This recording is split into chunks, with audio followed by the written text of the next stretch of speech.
আসসালামু আলাইকুম। এই একটা কবরস্থান।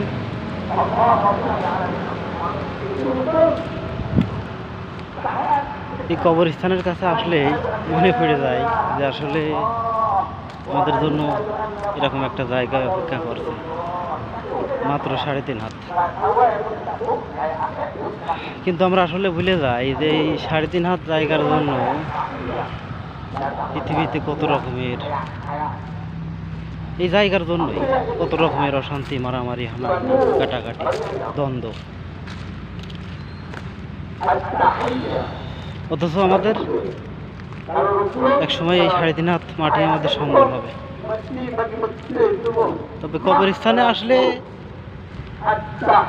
মনটা একটু নরম